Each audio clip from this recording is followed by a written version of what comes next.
다 같이 우리 마음과 정성 모두어서 하나님 앞에 주일날 3부 예배 드리겠습니다.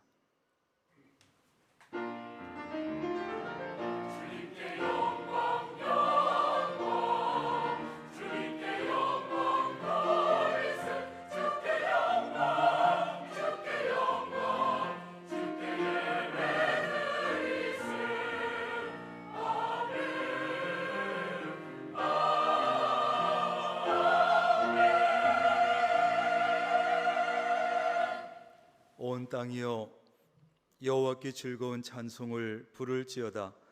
기쁨으로 여호와를 섬기며 노래하면서 그의 앞에 나아갈지어다. 여호와가 우리 하나님이신 줄 너희는 알지어다. 그는 우리를 지으신 이요 우리는 그의 것이니 그의 백성이요 그의 기르시는 양이로다. 아멘. 역사의 주인 되시는 공의로우신 하나님, 오늘 광복절을 기념하는 주일로 지키며 감사와 찬송과 영광을 주님께만 올려드립니다. 주님께서는 국권을 빼앗기고 종살이를 하던 우리의 조상들을 사랑하셔서 그 목에 얹혀있던 멍에를 깨뜨려 주시고 이방인들의 모든 압제에서 벗어나게 하셨습니다. 우리 조상들이 고난을 당할 때마다 권능의 손으로 인도하여 주셨으며 어려운 고비를 만날 때마다 이기고 승리하게 해 주셨습니다. 오늘 우리가 누리고 있는 이 모든 번영과 발전은 하나님께서 베풀어 주신 은혜임을 고백합니다. 이 모든 것에 감사한 마음을 품고 정성껏 드리는 이 예배를 받아 주옵소서. 예수님의 이름으로 기원하옵나이다. 아멘. 다 일어나셔서 5장 찬송하겠습니다.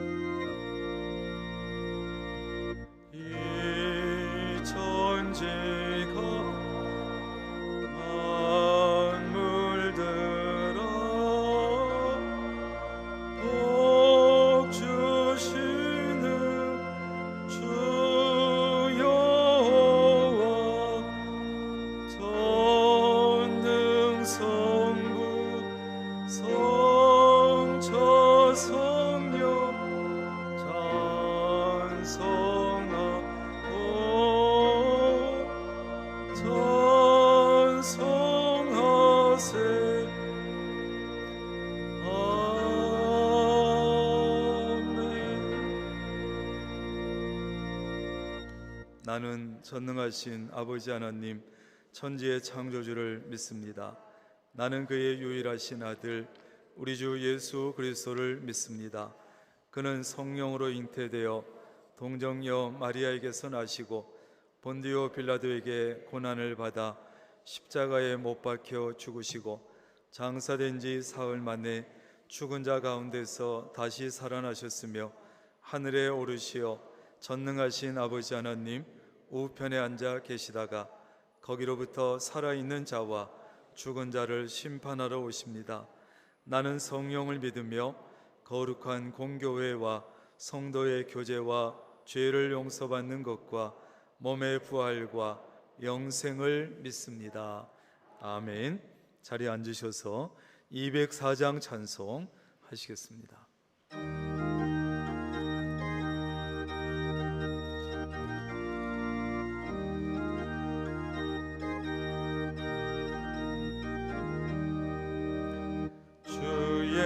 말씀 듣고서 준행하는 자는 반석 위에 터닫고 집을 지은 같아. 비가 오고 물나며 바람 부딪혀도 반석 위에 세운 집 무너지지 않네.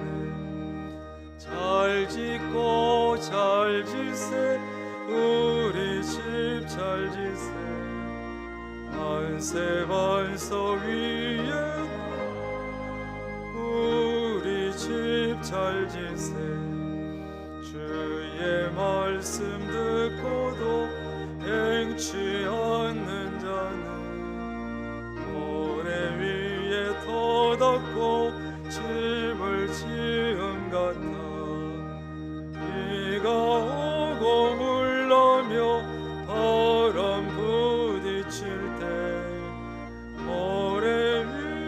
세운 집 크게 무너지네.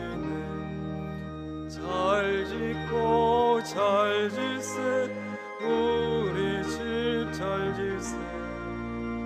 만세 만석 위에 우리 집 잘 짓세. 세상 모든 사람들 집을 짓는 자니 반석 위가 아니면 모래 위에 짓네. 우리 구주 오셔서 지은 성을 줄 때 세운 공력 따라서 영영상 주네. 잘 짓고 잘 짓세, 우리 집 잘 짓세. 만세 반석 위에 우리 집 잘 짓세.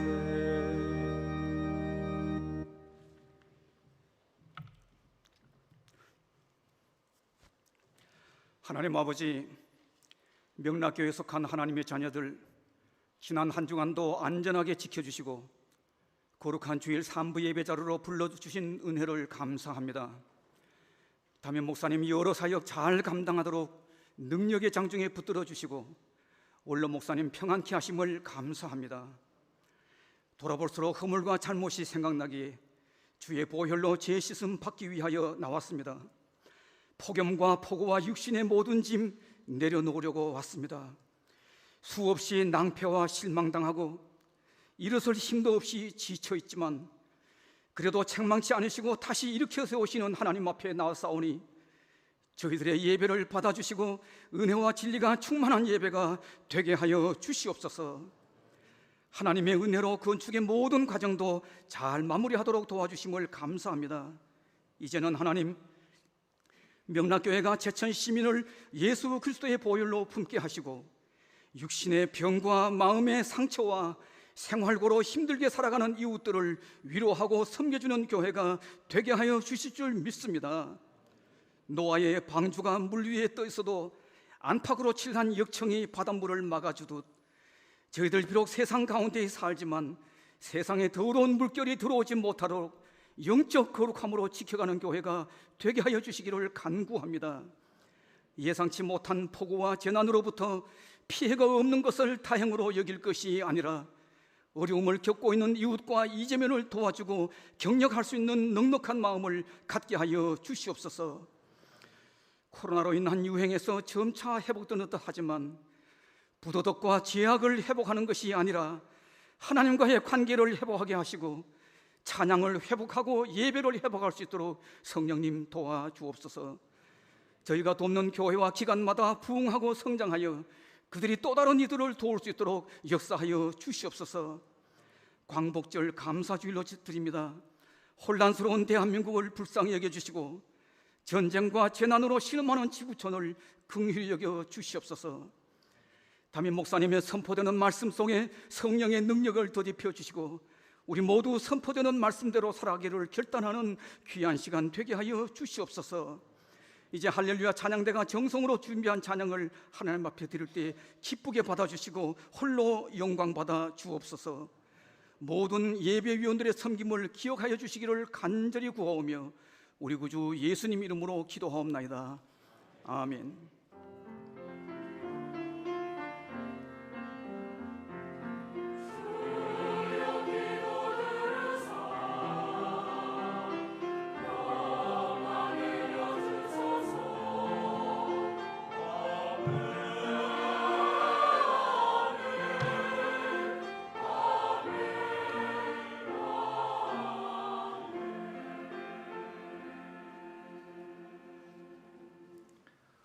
교회 소식 전합니다. 주보 보시면서 들으시 바랍니다. 우리 예배당 자리가 많이 있습니다. 저 맨 뒤에 벽에 붙은 자리는 안내위원들만 앉으셔야 합니다. 그래서 벽에 붙은 뒷자리 안내위원들이 안내해 주셔서 안내위원들이 아닌 분들이 앉으면 앞으로 좀 올 수 있도록 그렇게 해주세요. 지금 다 일어나서 앞으로 오세요. 거기는 안내위원들만 앉고 나중에 이 앞에 자리가 꽉 차서 정말 앉을 자리가 없을 때 그때는 앉아도 됩니다. 오늘은 교회력으로 오순절 후 10번째 주일이고 광복절 감사주일로 지킵니다. 9에서 15 여전도회 원래의 예배 후에 각 지정 장소에서 원래를 가집니다. 우리가 코로나 지나면서 이런 것도 잘 하지 못하고 그런 시간을 지나다 보니까 많이 해이해졌습니다. 다시 우리 여전도회나 남성교회나 여러 가지 부서들 모임에 적극적으로 잘 참여해 주시기를 바랍니다. 3부 예배 후에 각 지정 장소로 자기 부서를 찾아서 가시면 됩니다. 주일 낮 예배 참석 시에 입구에 들어오시면서 반드시 QR코드 체크해서 출석을 확인하고 들어오시기를 바랍니다. 금요 심야 기도회 19일 금요일 저녁 8시 소예배실에서 이번 주 이덕재 목사님 인도로 기도회 가지겠습니다. 여전도회 회장단 모임 20일 이번 주 20일 토요일 오전 10시에 1층 대그룹실에서 모임을 가집니다. 여전도회 연합회 주간 바자회가 9월 3일 토요일 9월 3일에 있을 예정인데 그 바자회를 위한 물품을 8월 28일까지 받는다고 합니다. 책, 장난감, 옷, 가방, 가전제품 등 가정에 한번 쭉 이번 기회에 살펴보시고 바자회에 내놔도 될 만한 물건, 판매할 수 있는 물건 내어놓으면 서로 좋을 수 있는 그런 물품들을 이번 기회에 정리해서 8월 28일까지 가져다 주시면 되겠습니다. 우리가 코로나 기간 지나면서 예배가 많이 약해지고 또 소홀해지고 그랬는데 주일 저녁 예배, 수요 예배도 마찬가지입니다. 이전에 비하면 상당히 많은 분들이 참여하지 못하고 있는데 다시 한번 긴장하고 마음을 추스려서 주일 저녁 예배 또 수요일 예배에도 여러분 적극적으로 참여하시기를 바랍니다. 노회 남성교회 연합회 찬양제가 이제 열리게 되는데 그 찬양제를 준비하기 위한 연합 찬양 연습이 3부 예배 후에 찬양 연습실에서 있습니다. 이건 연합 찬양대가 나가는 것이니까 각 찬양대에서 대원들이 적극적으로 참여해 주셔서 연합 찬양 잘 준비할 수 있도록 협력해 주시기를 바랍니다. 이 안에도 에어컨 또 저 로비에도 냉난방 온도 조절기가 있는데 관리 직원 외에는 개인적으로 조작하는 일이 없도록 해 주시기를 바랍니다. 개인적으로 덥다, 개인적으로 춥다, 그래서 그걸 자꾸 움직여 놓으면 안 됩니다. 그래서 개인적으로 냉방이 좀 춥다 싶은 분들은 앉는 자리를 조정하고 옷을 좀 조정하고 해서 그렇게 해 주시기를 바라고, 온도를 맞출 때는 이런저런 상황을 여건을 생각해서 이제 온도를 맞추는 겁니다. 그런데 개인적으로 가서 막 오르내리고 하면 안 되니까 관리 직원 외에는 개인적으로 조작하지 않도록 해 주시고, 이제 우리 교회 공간이 많이 넓어져서 우리가 전기세도 상당히 많이 나옵니다. 그래서 여러분들 다니면서 혹시 쓸모없이 켜져 있는 곳이 있으면 끄기도 하고, 전등이나 냉난방도 마찬가지입니다. 그래서 우리가 절약하는 일에도 전 성도들이 다 협력을 하셔야 합니다. 결혼식이 있습니다. 김석빈 장로님, 양순경 권사님의 장남 경수군, 지난번에 이제 제천에서 피로연 했습니다. 이제 이번 주 토요일입니다. 서울에서 제가 주례해서 결혼식을 올리는데 교회 출발이 오전 11시에 출발합니다. 참여하실 분들은 11시까지 교회로 여유 있게 오셔서 늦지 않게 출발할 수 있도록 협력해 주시기를 바랍니다. 여전도의 구판장, 다른 물품들 오늘도 두루두루 살펴보시고 구매하시면 되는데, 오늘은 특별히 농가 직거래 미니 단호박 한 망에 12,000원인데 오늘 못 사시는 분들은 수요일 날 오시면 사실 수 있다고 합니다. 오늘 이 광고를 하기 위해서 저는 어제 저녁에 삶아 먹었습니다. 먹어보니까 맛이 괜찮습니다. 맛이 좋으니까 여러분들 사가시면 되고, 햇 다시마도 나와 있으니까 필요하신 분들 사시고, 또 복숭아도 상자가 아니고 봉다리로 담아서 또 파는 복숭아도 있으니까 보시고 사시면 됩니다. 강단 꽃꽂이 김종훈 집사님, 최성자 집사님 가정에서 가정 주심에 감사해서 해 주셨는데 감사를 드리고, 김용여 권사님 시어머니 어제 돌아가셔서 어제 위로 예배 드렸고, 오늘 입관 예배를 3부 예배 후에 드리겠습니다. 명지병원 장례식입니다. 3부 예배 끝나고 바로 출발해서 가도록 하는데, 교회 차가 그 시간에는 아마 운행이 안 될 겁니다. 가시는 분들은 서로 차량을 좀 돕고 해서 가시고, 아마 예배 마치고 가면 12시 반이나 이 정도 되겠지요. 그래서 입관 예배를 드리도록 하겠습니다. 다른 광고 없으시면 오늘 주시는 하나님의 말씀 누가복음 12장 13절입니다. 115페이지 누가복음 12장 13절부터 21절까지.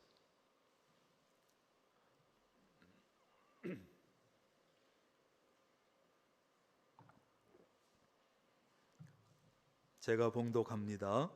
무리 중에 한 사람이 이르되, 선생님, 내 형을 명하여 유산을 나와 나누게 하소서 하니, 이르시되, 이 사람아, 누가 나를 너희의 재판장이나 물건 나누는 자로 세웠느냐 하시고, 그들에게 이르시되, 삼가 모든 탐심을 물리치라.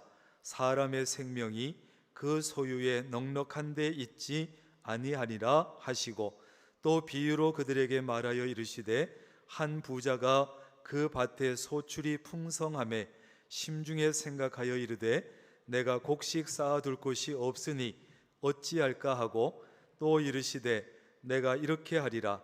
내 곡간을 헐고 더 크게 짓고 내 모든 곡식과 물건을 거기 쌓아두리라. 또 내가 내 영혼에게 이르되, 영혼아, 여러 해 쓸 물건을 많이 쌓아두었으니 평안히 쉬고 먹고 마시고 즐거워하자 하리라 하되, 하나님은 이르시되, 어리석은 자여, 오늘 밤에 내 영혼을 도로 찾으리니 그러면 내 준비한 것이 누구의 것이 되겠느냐 하셨으니, 자기를 위하여 재물을 쌓아두고 하나님께 대하여 부요하지 못한 자가 이와 같으니라. 아멘. 할렐루야. 찬양대 찬양하겠습니다. 주의 지팡이와 막대기가.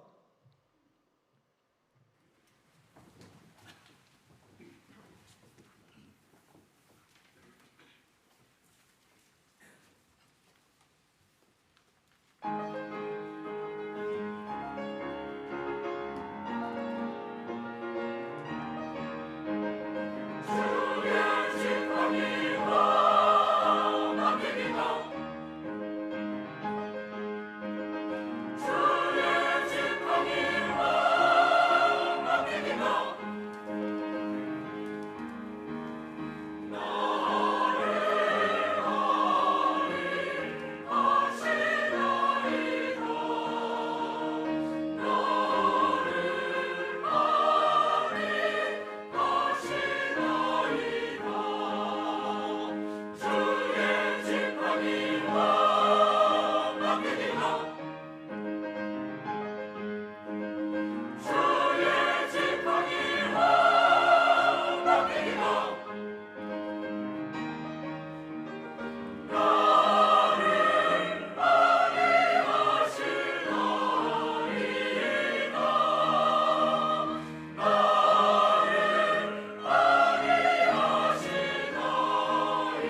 귀한 찬양 감사합니다.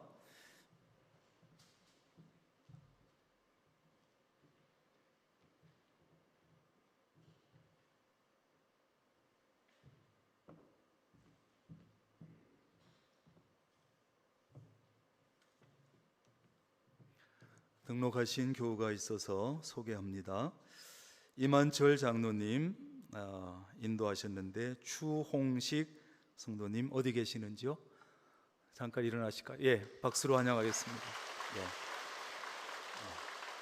감사합니다. 잘 오셨습니다.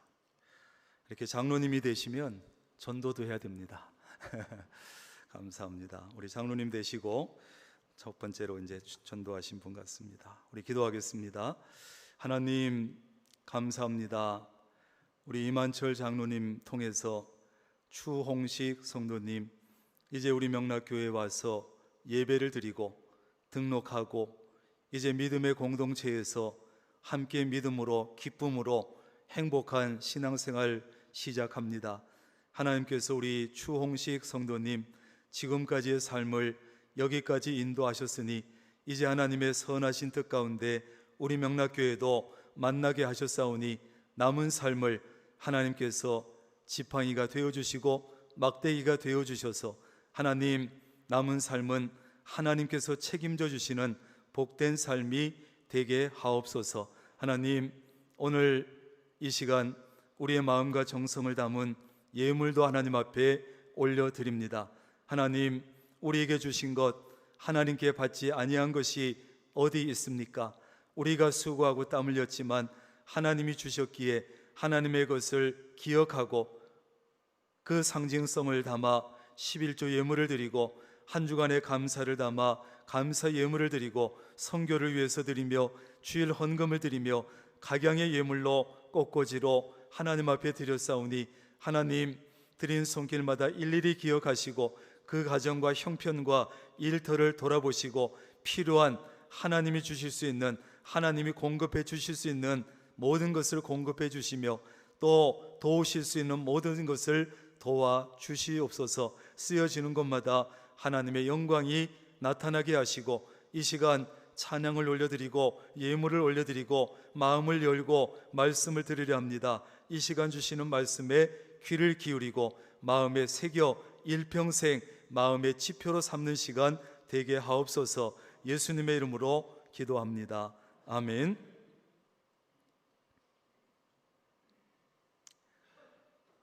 여러분 기억하실지 모르겠습니다만 한 20년 전쯤에 어느 여자 탤런트가 신용카드 광고를 하면서 그런 소리를 외쳤지요. 여러분 부자 되세요. 꼭이요. 기억하세요? 기억이 안 나세요? 부자 되시라니까 아멘 하시잖아요. 한때 그게 굉장히 그 말이 유행했었습니다. 부자 되세요. 부자 되세요. 그런데 그 당시에 어느 목사님은 진정한 부자라고 하는 글을 썼습니다. 거기 보면 10가지 질문을 해놓고 이 질문에 대해서 당신이 예 그렇습니다라고 대답할 수 있다면 당신은 진정한 부자다. 그래서 진정한 부자라면 이 질문에 대해서 예라고 대답할 수 있다. 그래서 10가지 질문을 내놨어요. 그 10가지 질문을 제가 지금 말씀을 드릴 테니까 여러분이 각자 하나하나 몇 개의 질문에 내가 예라고 대답할 수 있는지 마음속으로 한번 대답해 보시기를 바랍니다. 첫째, 친구가 일과 사업에 성공할 때 마음이 흐뭇하고 나보다 뛰어난 친구의 외모가 샘나지 않는다. 2번, 남을 위해서 돈을 쓸 때 아까운 생각이 안 든다.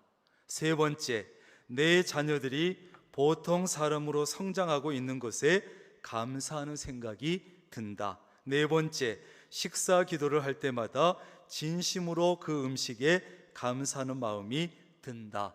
5번째, 자연의 아름다움이 눈에 들어오고 새소리가 귀에 크게 들린다.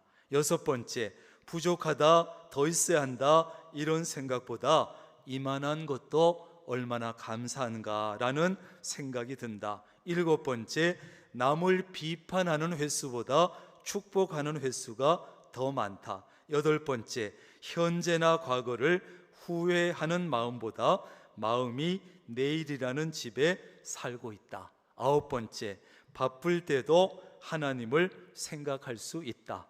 10번째, 죽음에 대해서 자신이 있다. 어떻습니까, 여러분? 한 5개 이상 내가 예다. 진정한 부자가 별로 보이지 않습니다. 드문드문. 이런 질문들에 대해서 예, 그렇습니다라고 대답할 수 있다면 그 사람은 진정한 부자라는 거예요. 그런데 위에 나오는 10가지 내용은 한마디로 하면 뭡니까? 욕심이 없다는 것이고 탐심이 없다는 거예요. 더 가지려고 하는 그 욕망이나 탐욕이나 욕심이 없다는 거예요. 그래서 이 탐심이 없으면, 욕심이 없으면 질투하는 마음도 없어지고, 시기하는 마음도 없어지고, 감사할 수 있고, 자연을 즐길 수 있고, 다른 사람을 축복할 수 있고, 미래에 대해서 평안하게 기다릴 수 있다는 거예요. 이런 사람은 진정한 부자입니다. 뭐 집이 몇 평이냐, 차가 어떤 차냐, 이런 것에 상관없이 진정한 부자예요. 그러므로 우리가 진정한 부자가 되기 위해서는 가장 먼저 해야 될 일은 따라합니다. 탐심을 버리자. 첫째는 탐심, 욕심, 이 욕망을 버려야 진정한 부자가 될 수 있어요. 모든 인간 관계도 그렇고 나라와 나라 사이에도 가장 큰 문제는 뭐냐? 탐심의 문제예요. 욕심의 문제예요. 내가 조금 더 가지려고 하기 때문에, 우리나라가 조금 더 가지려고 하기 때문에 개인 인간 관계에서도 다툼과 싸움이 생기고 나라와 나라 사이에 전쟁이 일어나는 것이죠. 어떻게 하면 내가 조금이라도 더 가질 수 있을까? 빼앗아서라도 가질 수 있을까? 그런데 많이 가지고 어느 정도 가지면 끝이 나야 되는데, 이제 어느 정도 가지게 되면 그 다음에는 상대적 빈곤감이라는 것이 더 큰 문제가 생겨요.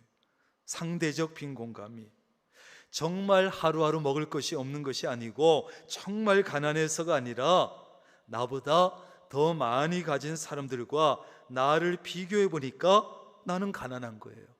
먹고 살만하지만, 먹을 것이 있지만 살만한데도 나보다 많이 가진 사람과 비교를 해버리니까 갑자기 내가 불쌍해지고 비참해지고 빈곤감이 느껴지는, 이것이 상대적 빈곤감이죠. 결국 우리가 이 욕심의 문제, 탐심의 문제를 해결하지 않으면 문제는 끝나지 않아요. 뿐만 아니라 탐심과 욕심을 극복하지 못하면 우리 그리스도인들은 믿음이 자라지 못하고 믿음이 성숙하지 못한다는 게 문제예요. 역사적으로 볼 때 기독교가 들어오면 어느 나라나 대개는 물질적으로도 복을 받습니다. 그런데 순수한 기독교에 물질이 들어오게 되면 순수성을 잃어버리는 것이 문제지요.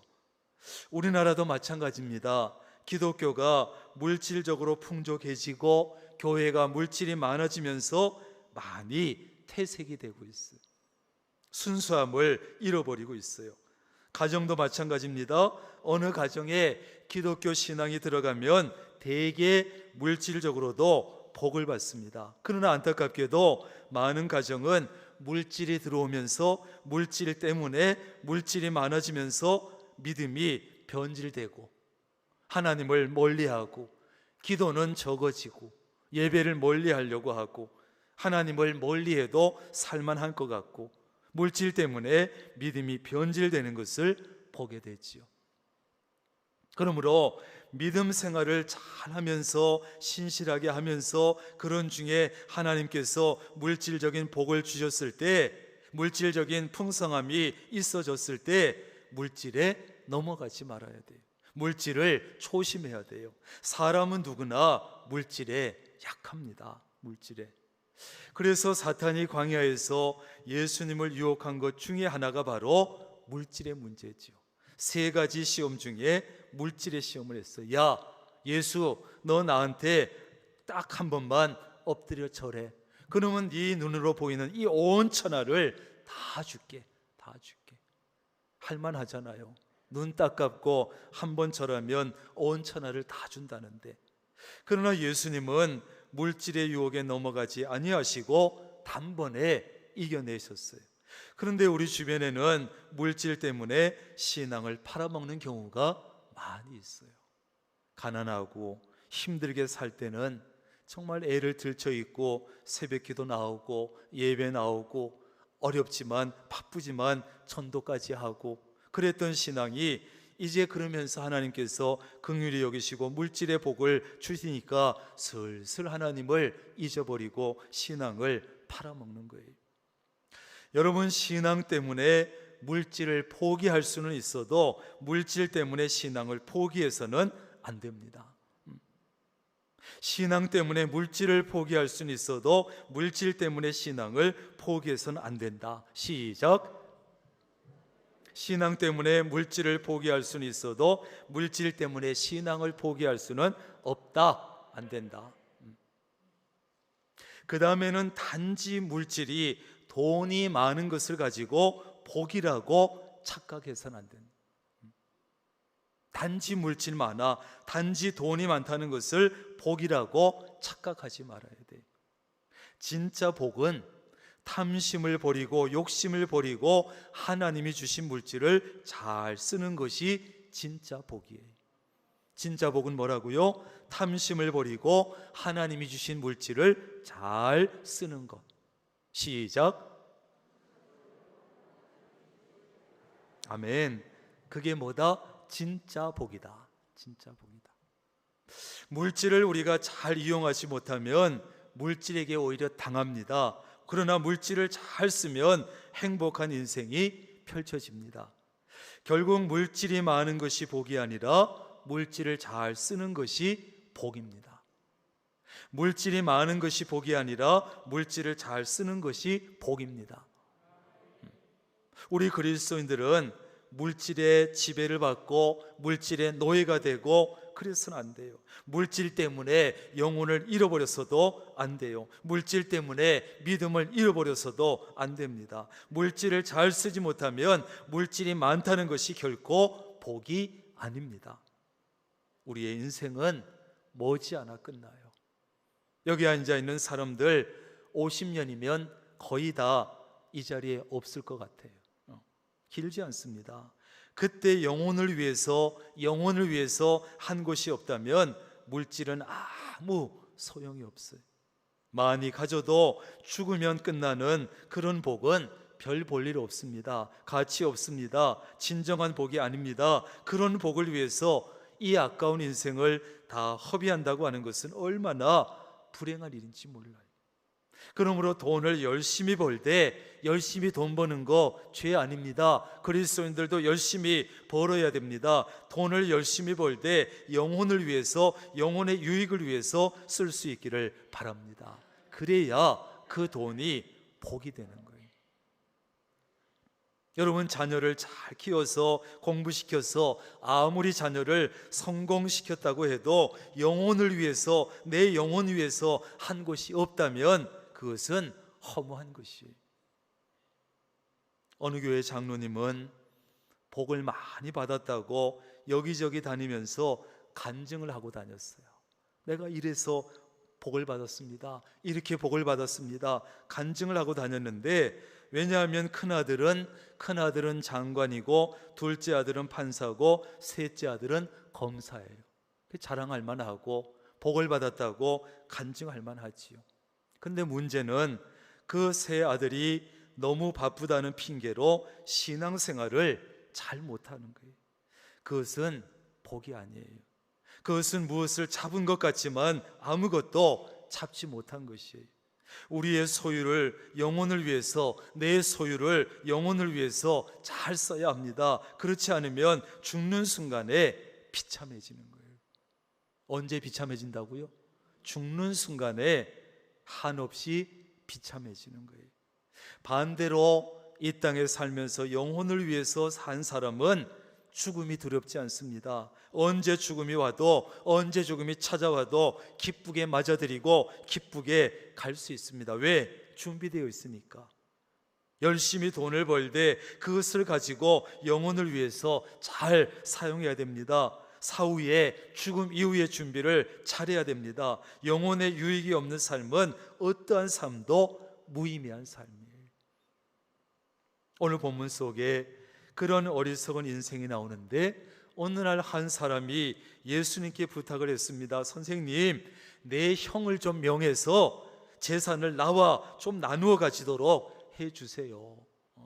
내 형이 혼자 재산을 다 먹으려고 합니다. 내 형 명해가지고 나하고 재산 좀 나누게 해주세요. 그랬더니 예수님께서 뭐라 그럽니까?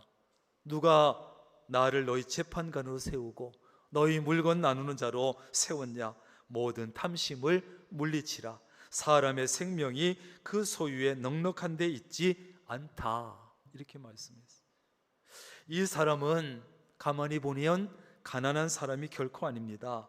살만한 사람이고 충분히 지금 가진 것만 가지고 먹고 살만한 사람이었어요. 그럼에도 불구하고 좀 더 많은 돈을 가지기 위해서, 좀 더 많은 재산을 가지기 위해서 탐심 때문에, 욕심 때문에 예수님까지 찾아와서 재산 나누어 가지도록 해달라고. 이런 사람은 진정한 부자가 될 수 없습니다. 여기서 탐심이라고 하는 말은 더 많다는 말과 소유한다는 말이 합해진 말이에요. 그래서 만족할 줄 모르는 욕심을 가리키는 것이죠. 사람의 생명이 그 소유에 넉넉한 데 있지 않다는 말씀은 무슨 뜻입니까? 소유의 넉넉함으로 인간의 진정한 삶이 영위되거나 보존되는 것이 아니다는 뜻이에요. 특별히 여기서 생명이라고 하는 것은 하나님의 생명, 영생을 가리킵니다. 탐심이 지나치면, 욕심이 지나치면 영적의 눈이 가려지게 되고, 영적의 눈이 가려지게 되면 하나님도 보이지 않고 사람도 보이지 않고 하늘나라도 바라볼 수 없습니다. 그래서 그저 세상만 바라보고 돈만 바라보면서 살게 되고, 결국 그 사람은 영원한 멸망에 이르게 되지요. 이것은 욕심이 좀 많아서 그저 욕심꾸러기로 사는 정도가 아니라 영생을 잃어버리고 천국을 잃어버릴 수도 있다는 말씀이에요. 심각한 말씀이죠. 이것이 바로 탐욕의 가장 큰 문제고 가장 심각한 문제라는 것이. 여러분, 진정한 부자는 자기가 가진 것에 만족할 줄 아는 사람이 진정한 부자예요.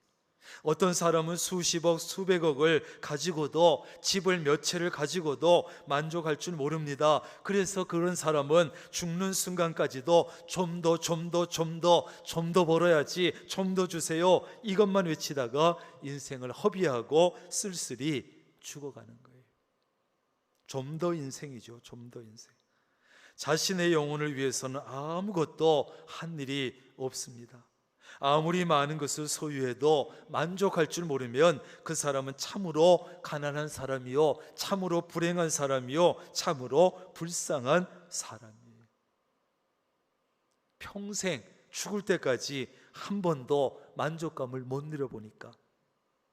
미국의 대부호 하워드 휴즈라는 사람이 있는데, 이 사람은 젊은 나이에 엄청난 재산을 모아서 주위 사람들의 부러움을 샀습니다. 그는 가장 젊은 나이에, 그리고 가장 짧은 시간에 재벌로 급부상한 사람이에요. 그가 남긴 유산은 당시로서는 아주 천문학적인 액수라 그래요. 그런 그에게 어떤 기자가 찾아와서 물었습니다. 사람이 행복해지려면 얼마나 돈을 벌어야 행복할 수 있을까요? 그랬더니 이 사람이 대답하기를 무조건 지금보다 더 가져야 행복할 수 있습니다. 그는 많은 돈을 가지고도 결코 만족하지 못했던 사람이었어요. 그의 인생이 사람들의 눈에 어떻게 보였는지 그의 장례식에 참석한 사람의 수가 10손가락으로도 헤아리고 남을 정도였다는 거예요. 그의 그 엄청난 부자의 장례식에 10사람도 참석하지 않았어요. 소크라테스는 이 세상에서 가장 부유한 사람은 가장 적은 것으로 만족할 줄 아는 사람이다, 이렇게 말했습니다. 하지만 이 세상에는 적은 것으로 만족할 줄 아는 사람보다 많은 것으로도 만족하지 못하는 사람이 훨씬 더 많다는 사실이에요. 여러분은 내가 가진 것에 만족할 줄 아는 진정한 부자가 될 수 있기를 바랍니다. 오늘 예수님은 이런 비유 하나를 더 들으셨어요. 한 부자가 있었는데 그가 많은 소출을 그 해에 얻었어요. 어느 해보다 많은 소출을 얻은 거예요. 그러자 작은 곡간을 걸고 다시 크게 지어서 이 많은 소출을 쌓아두자 생각을 했어요. 그게 잘못한 겁니까? 잘한 거지요. 그리고 이제는 평안히 쉬고 먹고 마시고 즐거워하자 마음먹었어요. 그때 하나님께서 이렇게 말씀하십니다. 어리석은 자여, 오늘 밤 내 영혼을 도로 찾으리니 그러면 내 예비한 것이 네 것이 되겠느냐, 이렇게 물으셨어요. 아니, 부자는 이제 많은 소출을 얻어서 이 많은 소출을 위해서 창고를 크게 짓고 거기에 쌓아두고 이제부터 평안히 쉬고 먹고 마시고 즐거워하자 그러는데 하나님께서 초를 치셨어요. 야, 오늘 밤 내 영혼을 내가 도로 찾아갈 건데 그러면 네가 준비한 것 네 것이 되겠냐. 오늘 예수님은 이 비유를 통해서 진정한 부자는 어떤 사람인지 가르쳐 주셨어요. 여러분, 진정한 부자는 어떤 사람일까요? 물론 이 부자는 나름대로 장점도 있었고 잘한 일도 있습니다. 무엇보다 이 부자는 자기 밭에 소출이 풍성할 수 있도록 일꾼들을 잘 관리했지요. 그 다음에 풍성한 소출이 나온 후에는 자기 재산을 잘 관리했지요. 이전에 작은 곡간에 다 넣지 못할 만큼 소출이 많아졌으니 곡간을 크게 지어서 보관했으니 참 잘했어요. 그러나 이 부자의 잘못은 뭡니까? 이 부자는 진정한 부자가 되지 못하고 어리석은 부자가 된 이유는 뭡니까? 첫째, 이 부자는 자신의 풍성한 소출을 위해서 새 곡간은 지었지만 자신의 영혼이 들어갈 곳은 준비하지 못했다는 거예요. 그 풍성한 소출을 집어넣을 곡간은 지었는데 자기 영혼 하나 들어갈 곳을 준비하지 못했다는 거예요. 우리가 이 세상에 사는 동안에는 그저 공부 잘하고 좋은 직장에 들어가고 좋은 배우자 만나고 특별히 돈 잘 버는 것이 가장 큰 소원인 이 시대를 우리가 살고 있어요. 돈 좀 많았으면, 돈 좀 많이 벌어봤으면 그것이 전부인 줄 알고 삽니다. 그러나 세월이 흐르고 나이가 들어가고 이 세상 떠날 때쯤 되면 달라집니다. 은근히 걱정이 되지요. 정말 죽으면 모든 것이 끝날까? 정말 죽으면 모든 것이 끝날까? 천국이 있다는데, 지옥이 있다는데 정말이면 어떡하지? 정말 천국이 있고 지옥이 있으면 어떡하지? 나는 어느 곳에 갈 수 있을까? 갈 곳을 알지 못하고 아직 갈 곳이 준비되지 못한 사람은 굉장히 불안해지는 거예요. 그러나 이 세상의 삶이 끝나고 내 영혼이 들어갈 곳이 정해져 있는 사람은 마음이 편안하지요. 오늘 이 부자처럼 이 세상에서의 삶은 그럭저럭 잘 산 것 같은데 영혼을 위해서는 아무것도 한 것이 없고 준비한 것이 없는 사람은 가장 불행하고 불행한 인생이 돼요. 오늘 하나님께서 이 부자에게 말씀합니다. 어리석은 자여, 오늘 밤에 내 영혼을 도로 찾을 것인데 그러면 내 예비한 것이 네 것이 되겠냐. 이 땅에 아파트 수십 채를 가지고 있어도 영혼이 들어갈 곳을 준비하지 못한 사람은 진정한 부자는 될 수 없어요. 먹을 것을 안 먹고 잠잘 것 안 자고 입을 것을 안 입고 갈 곳도 안 가고 축구라고 모아둔 돈은 누구 손에 들어갈지 누가 쓸지 알 수 없어요. 오히려 내가 남긴 그 많은 돈 때문에 자식들이 피 튀기게 싸우게 될지도 모르는 거예요. 그러나 이 세상에 사는 동안 어찌하다 보니까 경제적으로 물질적으로는 좀 풍성하게 살지 못했어. 그러나 예수 그리스도를 만났고 복음을 받아들였어. 영혼을 위해서 준비했고 영혼이 들어갈 것을 준비했어. 그래서 이 사람은 영원한 부자, 진정한 부자가 된 거예요. 여러분, 영혼이 들어갈 곳을 잘 준비한 진정한 부자 되시기를 바랍니다. 두 번째는 이 부자는 풍성한 소출을 쌓아놓고 평안히 쉬고 먹고 마시고 즐길 계획은 세웠지만, 자신을 위한 계획은 세웠지만 다른 사람을 위한 계획은 전혀 없었기 때문에 진정한 부자는 못 돼요. 여러분은 어떤 인생 계획을 가지고 있습니까? 젊을 때 열심히 돈 많이 벌어서 잔뜩 쌓아뒀다가 노년에 평안히 쉬고 먹고 마시고 즐겁게 지낼 계획을 세워뒀습니까? 잘 하셨어요. 노후의 삶을 준비해야 됩니다. 노년을 잘 준비하는 것 꼭 필요한 일입니다. 그리스도인들도 준비해야 됩니다. 그러나 어려운 이웃은 전혀 계산에 없고 계획에 없고 어려운 이웃을 도울 줄 모르고 배려할 줄 모르는 사람은 진정한 부자는 아닌 것이에요. 나를 위한 계획은 많이 세웠는데 다른 사람을 위한 계획은 하나도 없다. 진정한 부자는 아니에요. 진짜 만족감은 받는 데서 오는 것이 아니라 주는 데서 오지요. 그래서 성경은 받는 것보다 주는 것이 복되다 말씀하십니다. 받는 기쁨만 아는 것, 받을 줄만 아는 것을 소위 우리는 거지 근성이라 그래요. 받을 줄만 알고 받는 것만 좋아하고 거기에는 참 기쁨이 없어요. 주는 기쁨을 아는 사람은 자기도 행복하고 다른 사람도 행복하게 만들고, 이런 사람이 진짜 부자인 줄로 믿습니다. 뉴욕의 역대 시장 중에 명시장으로 알려진 사람이 있는데 라과디아라고 하는 시장이에요. 이분은 뉴욕 시장이 되기 전에 뭘 했냐면 직결 재판부의 판사로 있었는데, 하루는 가게에서 빵을 도둑질하다가 붙잡혀온 노인이 기소가 돼서 온 거예요. 노인은 내가 배가 고파서 빵에 손을 댔다고 솔직하게 얘기를 했어요. 라가디아 판사는 이렇게 말했습니다. 당신의 행위는 벌금 $10형에 해당됩니다. 판결을 내리고 나서는 이 라가디아 판사가 뒤적뒤적 자기 지갑에서 $10를 꺼내가지고 자기 모자에다가 넣어가지고 재판부 서기에게 주면서 이렇게 말합니다.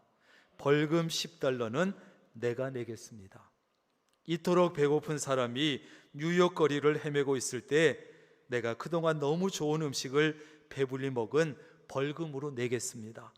이 재판정에 계신 분들도 혹시 나처럼 너무 잘 먹은 데 대한 벌금을 내고 싶으시면 이 모자에 돈을 넣으시기 바랍니다. 이렇게 해가지고 가난한 노인은 오히려 $47를 손에 들고 눈물을 흘리면서 재판정을 나왔다는 거예요. 이 사람이야말로, 이런 재판관이야말로, 이런 시장이야말로 진정한 부자 아니겠어요? 여러분, 호흡이라고 하는 것은 들이마시기도 해야 되지만 내쉬기도 해야 돼요. 들이마시기만 해도 죽고 내쉬기만 해도 죽는 거예요. 돈도 마찬가지입니다. 돈을 벌어들이기도 해야 되지만 잘 쓰기도 해야 됩니다. 돈은 벌기도 잘해야 되지만 주는 것도 잘해야 합니다. 돈은 자신을 위해서도 써야 되지만 남을 위해서도 쓸 줄 알아야 합니다.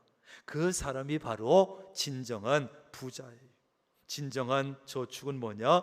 필요한 이웃에게 내어준 돈과 사랑이 진정한 저축이에요. 여러분은 다른 사람을 돕는 계획까지 가지고 사는, 다른 사람들에 대한 계획까지 가지고 있는 진정한 부자가 될 수 있기를 바랍니다.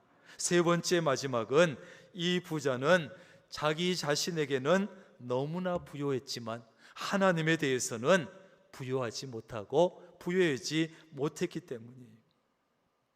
오늘 이 부자는 오늘 말씀을 읽어볼 때 단 한 번도 하나님을 언급하지 않았어요. 단 한 번도 하나님이 나오지 않아요. 오직 내가 내 이 말만 6번이나 반복되고 있어요. 하나님은 한 번도 등장하지 않아요. 하나님께서 풍성한 소출을 주셨지만 그 하나님을 한 번도 언급하지 않아요. 하나님을 위한 계획 하나도 없어요. 하나님을 위해서는 한 푼도 쓰겠다는 마음이 없어요. 자신의 소출이 하나님과는 전혀 상관없이 얻은 것처럼 행동하고 계획 잡고, 자기한테 들어가는 것, 쓰는 것, 자기 자식에게 돈 들어가는 것은 아까운 줄 모르고 쓰면서 하나님을 위해서 쓰는 것에는 인색하다 안 됩니다. 이런 사람은 진정한 부자가 될 수 없어요. 여러분에게 물질적인 소득이 조금이라도 있으시다면 반드시 하나님과 관계를 짓고 하나님과 연결을 시켜야 돼. 이 모든 것은 하나님이 주셨습니다. 하나님이 일터를 주셨습니다. 하나님이 일할 수 있는 건강과 지혜도 주셨습니다. 하나님 감사합니다. 하나님이 기뻐하실 만한 일을 위해서도 쓰겠습니다. 하나님과 자꾸 연결을 시켜야 돼. 이런 사람에게 하나님은 더 풍성한 소출을 얻게 하실 줄로 믿습니다. 그래서 이런 사람이 진정한 부자. 여러분, 우선 모든 탐심을 버리고 하나님이 주신 풍성한 소출을 가지고 내 영혼을 위해서 많이 투자하고 다른 사람을 돕기 위한 계획도 세우시고 하나님에 대해서 부요한 진정한 부자가 되시기를 주님의 이름으로 축원합니다. 기도하겠습니다. 하나님, 우리도 육신을 가지고 있습니다. 그래서 돈이 필요하고 물질이 필요합니다. 더군다나 지금 우리는 물질을 최우선에 두고 살아가는, 어느 것보다 돈을 중요시 여기는, 돈을 위해서라면 가족도 팽개치고 믿음도 팽개치고 예배도 팽개치는, 친구도 배반하는 이런 시대를 우리가 살아가고 있습니다. 그러나 우리는 그리스도인입니다. 돈에 지배당하고 돈에 끌려다니면서 죄를 짓고 물질이 가장 최우선에 있는 그러한 삶을 살지 않게 하옵소서. 물질이 풍성하되 진정한 부자가 되게 하옵소서. 탐심을 버리고 하나님이 주신 것을 가지고 내 영혼을 위해서도 투자하고 다른 사람을 돕기 위한 계획도 세우고 하나님에 대해서도 부요할 줄 아는 진짜 부자가 되게 하옵소서. 예수님의 이름으로 기도합니다. 아멘. 다 일어나셔서 말씀 생각하시면서 220장 찬송하겠습니다.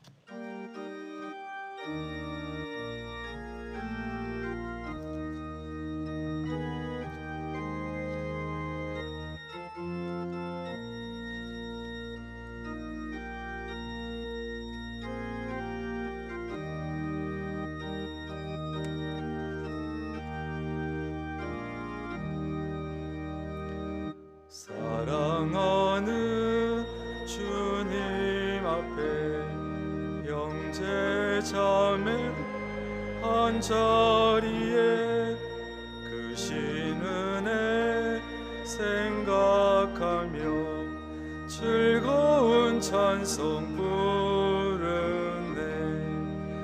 내 주 예수 본을 받아 모든 사람 내 몸같이 환난 근심 위로하고 진심으로 사랑하세. 사랑하는 주님 앞에 온갖 충성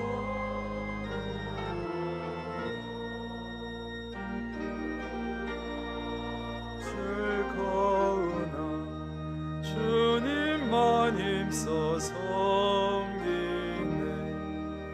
우리 주님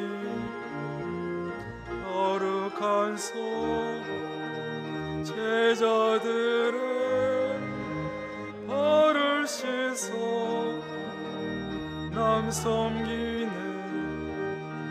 종의 도를 몸소 행해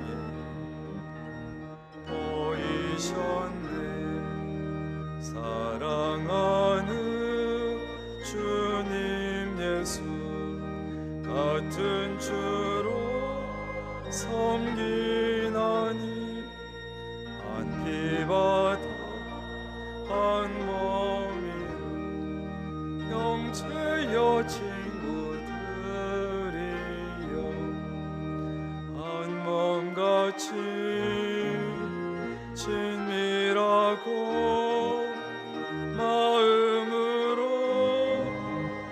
하나 되어 우리 주님 크신 뜻을 지성을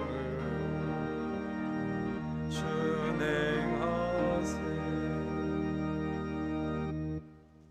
이제는 우리 주 예수 그리스도의 놀라우신 은혜와 아버지 하나님의 크고 놀라우신 사랑하심과 성령님의 교제하시며 함께하시며 복 주시는 놀라운 은총이 오늘도 하나님 앞에 다른 모든 것을 잠시 내려놓고 하나님 앞에 나와서 모여서 예배하고 찬양하고 말씀을 듣고 내 속에 있는 끊임없이 일어나는 욕심을 버리고 하나님이 주신 것을 가지고 내 영혼을 위해서 잘 사용하고 다른 사람을 위해서도 쓰고 하나님에 대해서도 부요한 진정한 부자 되기로 결단하고 흩어지는 사랑하는 주의 모든 권속들 머리 위에 가정과 사업과 직장 건강 자녀 손들 일터 위에 늘 함께 하시기를 간절히 축원하옵나이다.